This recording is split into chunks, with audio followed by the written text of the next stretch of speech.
Tingnan nyo guys, yung carrot cake ko na nabato. Ito yung mga ingredients niya.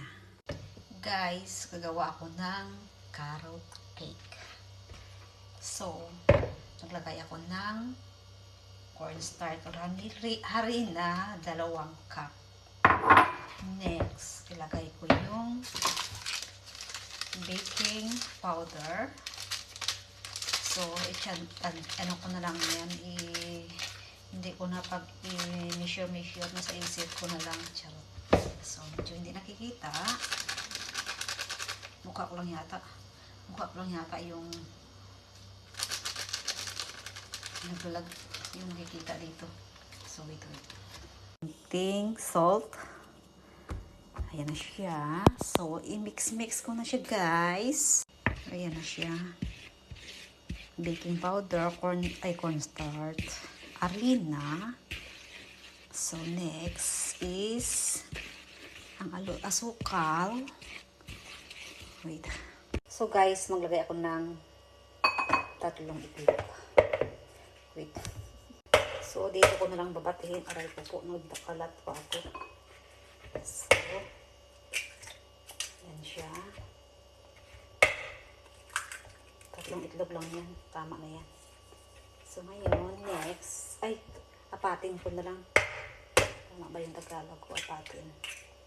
4 eggs. Next, so guys,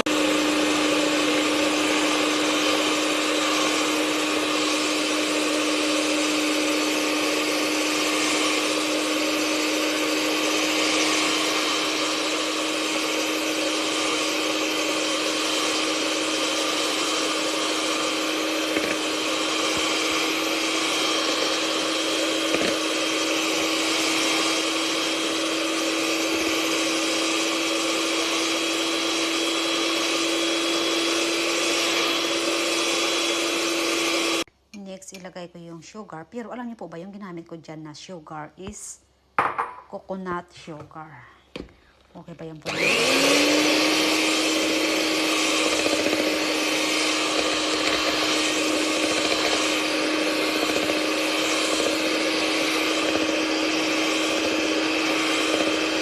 So guys, ilagay ko na yung harina na may baking powder na nilagyan ko ng konting salt. So, slowly, huwag mong madali sa buhay. Kailangan slowly lang.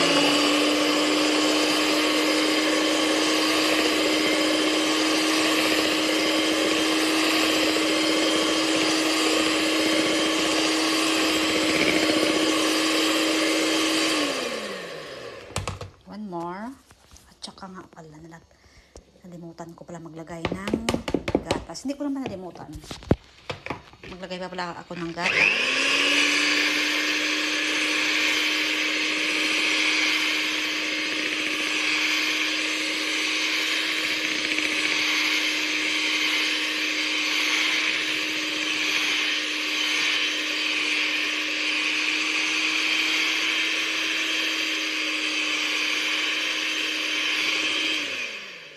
Ayan siya, guys. So, yung gatas ko ginamit ko is fresh milk. Hindi ko na yan, guys, ilalagay pa sa cup para i-measure. Nasa utak ko na lang yan. Charot. Ayan na siya.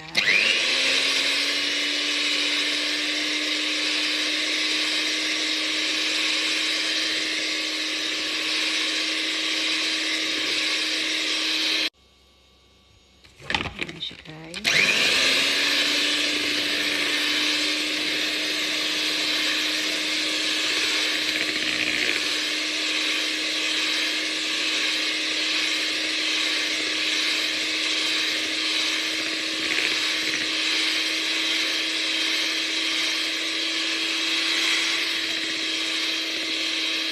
Next, ilalagay ko yung carrots na chinap-chop ko. Dapat sana binilender ko rin, pero mas okay na yan.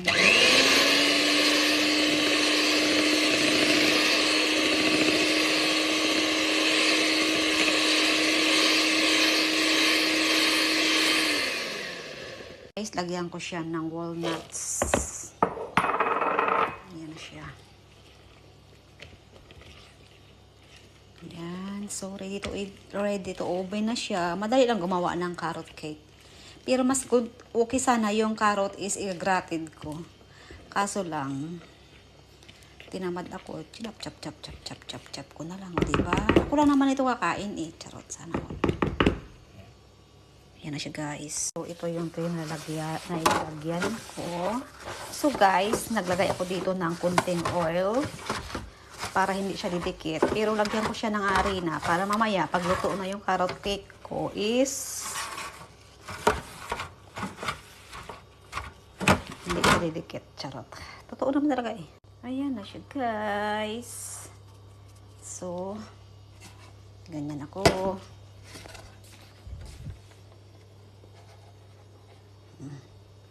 So, ngayon guys, ilalagay ko na siya dito.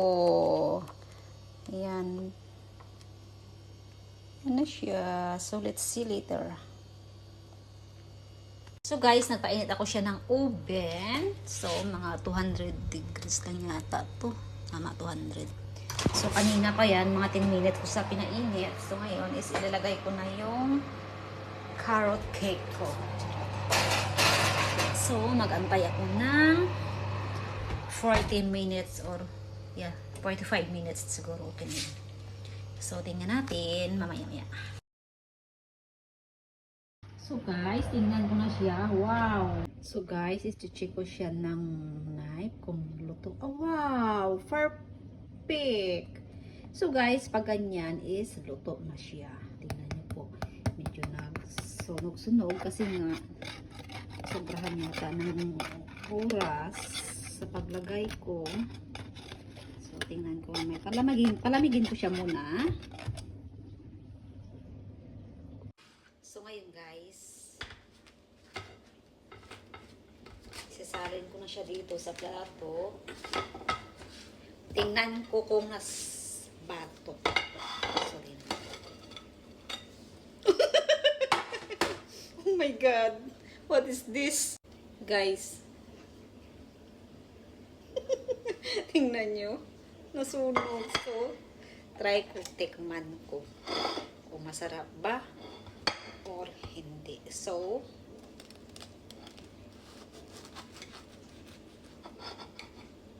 wow. Wow. Ay, ang lambot niya. Oh. Grabe siya. Oh. Tingnan nyo guys.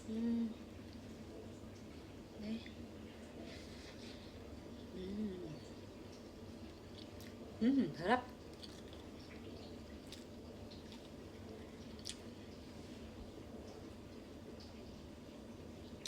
Masarap.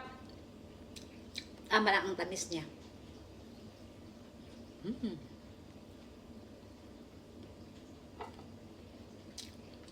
Sarap nito may kape.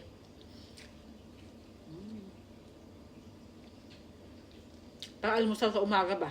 Tingnan niyo po. Masarap.